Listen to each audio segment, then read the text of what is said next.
Yo, I ain't know what to say, so I rolled the weed up, let it blow me away.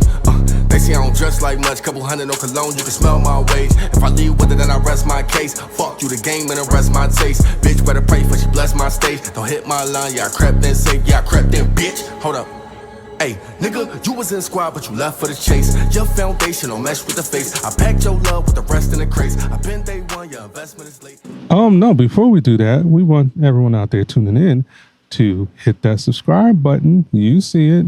Don't forget to like, comment, and most of all, share, because sharing is caring. That's how we get them numbers.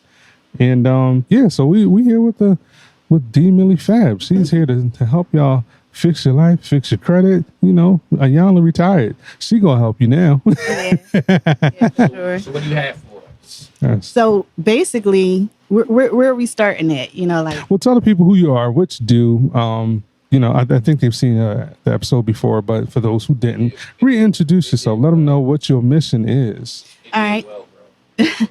So my name is Deandra, D Millie Fab on Instagram, and I do credit repair. I also do Turo, and I mentorship. So I used to do Airbnb. I recently took those down because honestly, I like Turo a little bit better. You know, it's less hands-on, if that makes sense. You know, so kind of took that down and ended it. And I really, like, over the past few months, like, really just dove all the way into credit because it's way deeper than just credit repair. It's not even a such thing as credit repair because there's nothing wrong with your credit to begin with. You know what I mean? Like, nothing is supposed to be, everything on your credit report is identity theft. Everything. Come on and talk to me. All right. So you as a consumer, you guys have the right to privacy. These companies are supposed to be respecting your right to privacy. The consumer reporting agencies are supposed to be respecting your right to privacy. So they aren't supposed to be sharing your information, your non-public personal information, without your written consent, without your authorization. And because they are doing that, you don't even know that you have a right to opt out of them sharing your information, but you have that right. And because they took that away from you and they're furnishing that information anyway, if they're using your information without your consent, without your authorization, what is that? That's stuff. Exactly. That is stuff. How did you discover that? How did you find that out? So initially, I used to post a lot. And I don't know if you know this, but I've taken a long break from posting. Right. I used to study and post, and I would get flooded with like a lot of questions in my DMs and everything, and I couldn't focus. So I had to stop and really just dive into the information. And I just started diving into consumer law, you know, reading up on different things. YouTube, like I really went underground and just took the information serious because it's deeper than just your credit. You know what I'm saying? These are people that's violating you on an everyday basis. Technically, we are supposed to be living freely. You know what I mean? We aren't even supposed to be paying bills. There's no such thing as bills. Everything is, you know, all obligations go to the United States. So what are we paying? Why are we paying anything? But the thing is that we've been programmed and they have made us believe that we have to pay bills. You know what I'm saying? That's a false belief that they instilled in us, and we don't know any better. So now I've come across, it's a pivotal group. I gotta say it because I don't want to take credit for everything that I've learned, but it's a pivotal group that goes by the name of the Bureau Bullies. And it's this guy, Umar Clark. He's crazy. I love him. You know what I'm saying? And initially, my boyfriend brought the information over to me.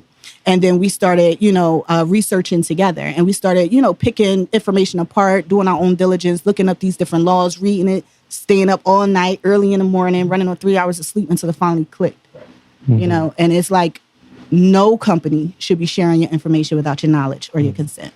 Now, can you like really further elaborate on that part about not paying bills? Because someone like me, I'm a little person, like Pico called me tomorrow, like, I don't have to pay y'all. This is against the law. Right. So if I showed you a law that says that all obligation, and it actually has bills included in that, all obligations belong to the United States, meaning that they're supposed to take care of everything. You know what I'm saying? Honestly, the way that it's supposed to work is these companies are supposed to be editing it on their books. They're supposed to be discharging these debts. So if you look at it, there's a clock, right, for the United States, and it shows you the debt constantly going up. And the reason why that is because these companies aren't doing what they're supposed to do by discharging everything and zeroing it out. they're going to the Federal Reserve. Everybody knows what the Federal Reserve is, right? They're going to the Federal Reserve on our behalf.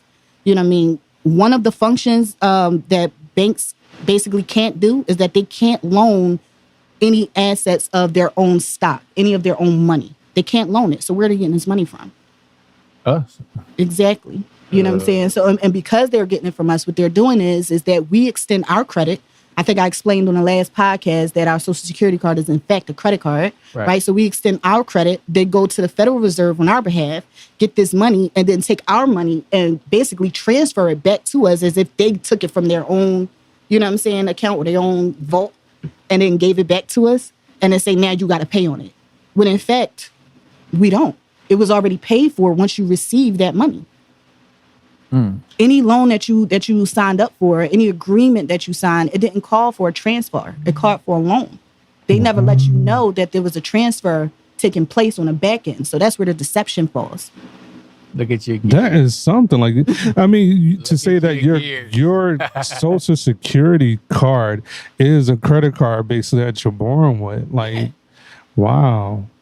And we can actually, if I brought my laptop, I brought my book, I brought everything, you know what I mean? I came prepared. So if y'all want to pull any of these laws up, you know what I'm saying? Y'all can pull it up on yourself. Now, I can't give too much because I do have a course coming out, you know what I'm saying, on the 20th. Yes, you have to make a living as well. Yeah, I can't drop too much sauce, but all of this information is free information. You know, and the thing of it is that, number one, we never knew that it was there. Right. You know what I'm saying? But this is Congress throwing us a bone, you know what I'm saying? Like, with all of this information, this is them saying, like, hey, we noticed that they're doing this. We need you guys. Like, if you guys ever watch, like, the stock market or anything like that, CNBC, they only speak about the consumer. They need the consumer to continue to spend in order for this corporation to keep going. Corporation meaning the United States. You know what I'm saying? If you stop spending, the corporation can't stay alive. Did you catch that? Yeah. So that's actually a law. The way that the United States identify themselves in the law is that they're a corporation. So we are actually living in commerce every single day. Wow. You see my face? It's like reading it. Initially, it was like, okay, I came across this information. We came across this information, and I started going down this tunnel, and I'm like, wait a minute. This is some heavy information. You know, it's deep. Because it's literally unlearning to relearn. It's a mindset shift. That movie, The Matrix, is really The Matrix.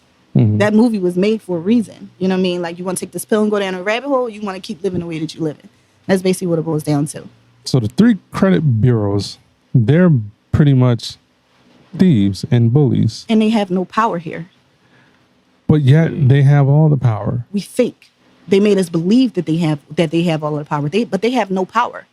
They can't even move. They're not supposed to move. They're not supposed to put anything on our credit report without us first giving them written instruction, without them instructing them like, yes, it's okay. And that's actually written underneath the Fair Credit Reporting Act. So me applying for a new auto loan or a mortgage or something, is that or is that not my consent?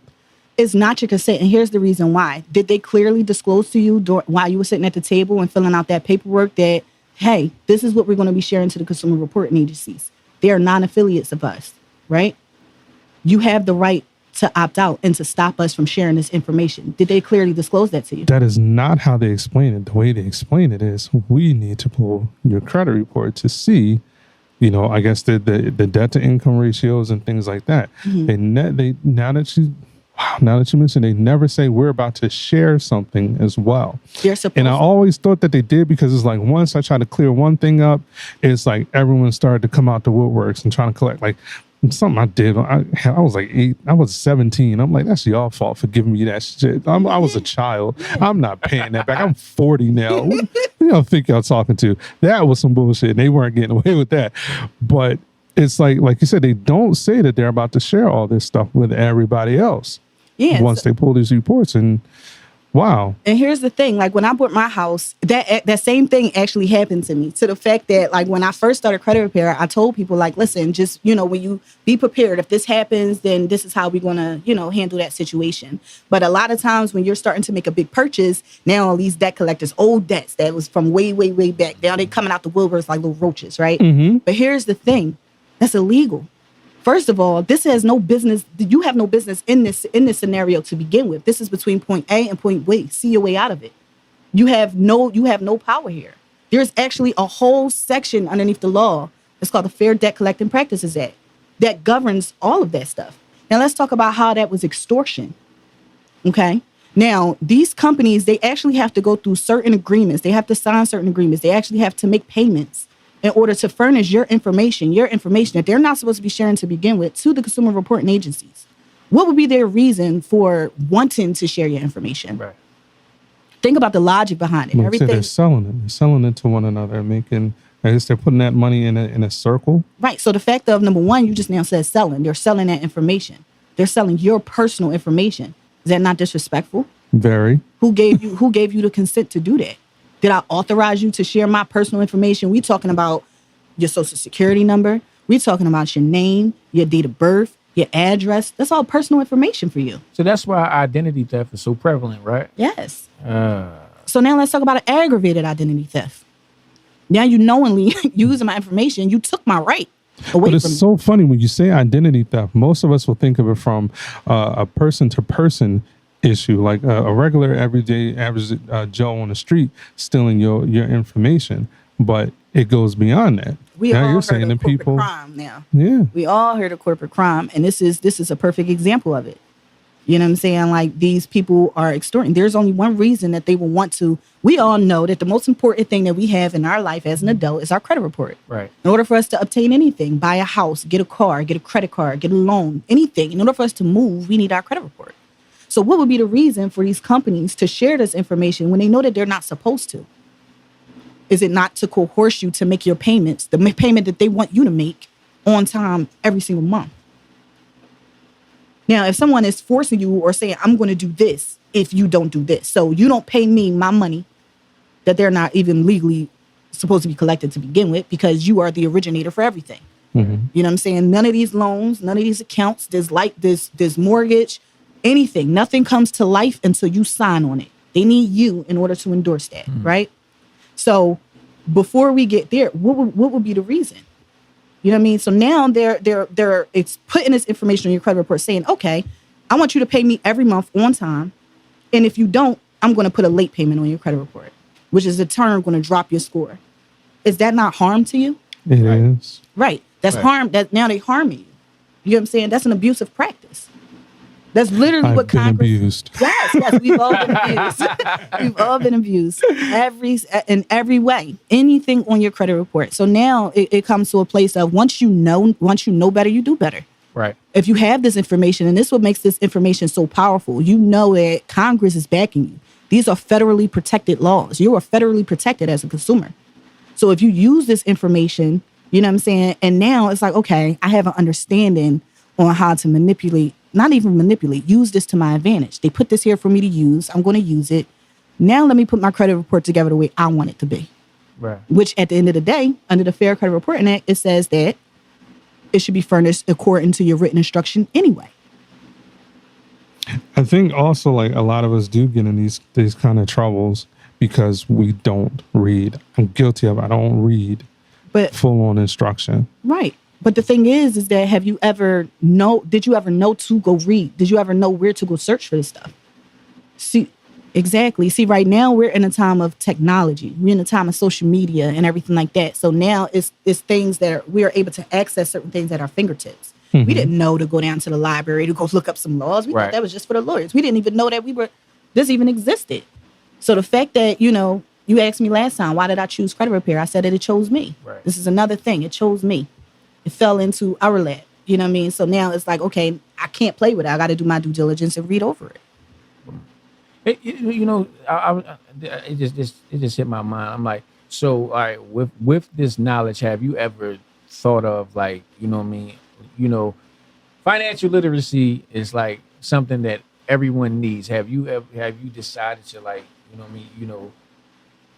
embark on that journey, like maybe teach courses on financial literacy? I definitely hope that I am blessed to be able to do that later on down the road when I'm more knowledgeable. Mm-hmm. I do know a lot now, but I have a long journey. I have a long way to go. But right now, I'm trying to get some of the information that I have right now, because I do believe that everyone at least needs to have a good credit report, and they are entitled to that. You know what I'm saying? That is their right as a consumer. You know what I mean? Like they're not even supposed to be sharing transactions or experiences. If we think about experience, what's the meaning of an experience? If I say I'm 30 years old, I have experience in Toro. That means I have history in Toro. Right. So what is an experience that's on your credit report? Your payment history. What is a transaction that's on your credit report? Anytime something is done, anytime an exchange is being made or anything like that, that is a transaction. Mm-hmm. So them just giving your information, oh, that's a transaction. It's not even supposed to be on there. Never looked at it that way. You? No. It gets deep. Like sometimes you really have to read it over and over and over again. And the way that they set up, they say that it's the United States Code. It is a code. And you have to take your time and read it and respect the material that you're reading, right? And then they have words in there that you actually, and this is what I mean by you go down a rabbit hole. Because they have words and it'll be in blue. But you have to tap on it to see exactly what that word means. Because if I say we as the people, you may think that I'm talking about you, me, him, and him, right? But in the law, the word people means an organization, a company, and it's that and a third. It could be an individual. Right. But primarily when they're talking about people, they're talking about businesses, right? And if they're talking about an individual, it'll say the consumer. Mm-hmm. Nothing compares to the consumer. The consumer is a natural being. That's the word I see often. Consumer. Consumer. And you're always going to see that. If you look in the law, you will never see citizen. It's like play with words. You know what I'm saying? It is, and as she says, it's deceptive. Mm-hmm. Everything is a play on words, and you have to fully understand. But Congress says that they're supposed to clearly and conspicuously make sure that you understand and stuff. Right. That you because you don't work in commerce. But they're not. But they're not, and that's where the deception. That's where the violation comes into play. And let me say that. Let me get closer. Every violation underneath the FDCPA and the FCRA is $1,000 per violation. So if they violate you, remember I was telling you that. So if they violate you, right, and they have to remove something off of your credit report because you identified it, and they removed it, now they owe you money. So now it's now we in the game. Now we playing the game. Now I want you to violate me. Tell me that you're not going to take this off my credit report. I actually had someone tell me that recently. Mm-hmm. I said, I want this off my consumer report. You know, like you're violating me just for you. I didn't give you permission to do this. And they said, oh no, that's my right as a creditor. No, it's not. It's not your right. It's my right to privacy, but it's not your right to share information on me without my consent. That's the most important part. Without my consent. But now you blatantly told me that you're not removing this off my credit report. Now I feel disrespected. I've been told that. I've been told that about a card that I had, and I paid it, and I didn't know. No one ever told me not to close a credit card, but I did, and it was like well over, I guess everything's supposed to be like the 7-year mark or something like that. So years are going by, and it's still on there, paid off, but closed out. And I'm like, when are they going to take this trash off of my credit report? Like, this is really the only thing besides student loans. Hope you can shed some light on those too. Yeah. Because like that's the plague of credit reports. It's a black plague.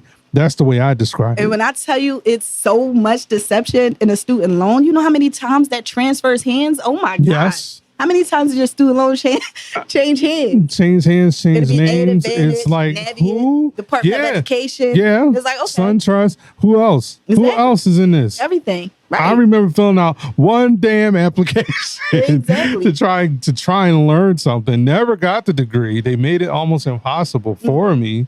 But like now it's like you said, it's changing all these hands, and the debt is following me, and it's building. Okay. And it's not, to me, I'm like, well, when does it stop? I'm never going to see this in a salary, what I owe you, because my degree is incomplete. The deception from 2 particular institutions dragged it out that way. They set up a pretty picture, and pretty much I did not meet those standards. And by the time I was almost there, I run out of aid. And I definitely didn't have the $50,000 a year to pay the tuition out of pocket. Mm-hmm. So I felt ultimately deceived, and like you're living your life in deferment, and this stuff is still, like I said, it's a black plague on the credit report. That's all I basically have. Okay. I can't even, if I just had my credit card debt alone, probably would have handled that shit. There's no such thing as debt. Look at him. Look at him. Everybody. There's no such thing as debt. So I bet you, you're saying that it was deceptive because of everything that they said to you, but I bet you didn't know that student loan was paid for once you signed for it. Yeah. I just told you that agreement didn't call for a transfer. Talk to your Do y'all parents. hear this? It didn't call for a transfer. It called for a loan. They transferred money. I just said banks can't loan you money. That's in the law. They cannot loan Who money. do I call? I guess I'm at There's a whole wait till the process. 20th. And a lot of it is a lot of these corporations that are doing this, they don't even know. You know what I'm saying? They have no clue that they're doing, like that they're being deceptive, and they really think that this is their right and this is normal. It's not normal. You know what I mean? They feel like just because they have this template and they put this little privacy policy together and they put all this together, and it's like, you didn't do your part. There's acts in place, and I can't drop those, but there's acts in place, you know what I'm saying? And there's laws in place that they're supposed to follow that was put together solely for them. So they're supposed to be having trainings on these. The executives and CEOs are supposed to make sure that their company is in compliance with all of these things, all these bullet points, and they're not. They're not. not. Nobody goes by the bylaws. You notice that?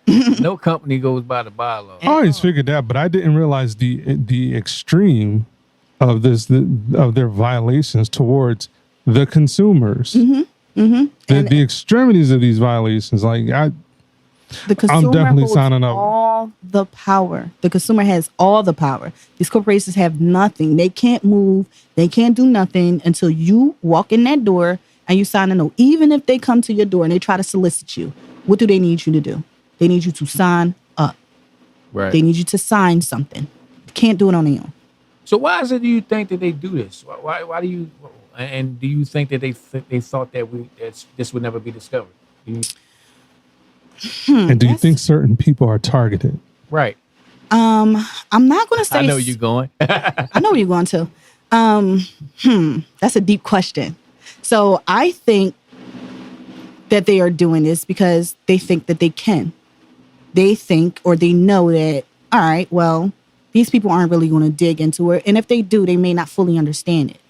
You know what I mean? We're just now, I know that y'all saw all over the news that Equifax is, they don't share how. How are you sharing false information? You know what I mean? Like they just feel like this is something that they do. They created that belief. It's a whole system. The whole government is a system. Everything is a system. Right. So they made us believe that this is normal, and we just went along with it. So now it's like people are waking up and they're starting to read. So me personally, I think they're doing it because they feel like they can. They feel like they can, even though they're not supposed to. Do I think that certain people are targeted? I'm not going to say I believe that certain people are targeted. What I do believe I was is about to say, when do we get that effect on here? Yeah. I heard Mission Impossible. I don't believe certain people are targeted. What I do believe is more people are affected by it than others. Because let's talk about Donald Trump. We all looked at it as like he has to be doing something illegal, when in fact Donald Trump found a loophole. We just need to be figuring out what the crap he know. Why he able to bypass these taxes and all this other kind of stuff? Because he knows something that we don't know. Right. And it's typically, up there with, like these rich white The wealthier people, who take the Amen. time to dig into take those the time, laws. or have the resources, you know what I'm saying, resources. to actually, dig into that information. Amen. We're blinded by poverty. You know what I'm saying? We're blinded by, you know what I'm saying, having to watch over our back when we walk into our cars, worrying about this, that, and the third, when at the end of the day, all they have to do, you know what I'm saying, in certain neighborhoods, not saying that they don't have their own, because everybody have their own struggles, you know what I mean, but at the end of the day, they have more of an advantage. Right. Yeah. Y'all know I love me some Donald Trump, man. I'm sorry. Get mad. I like Donald Trump.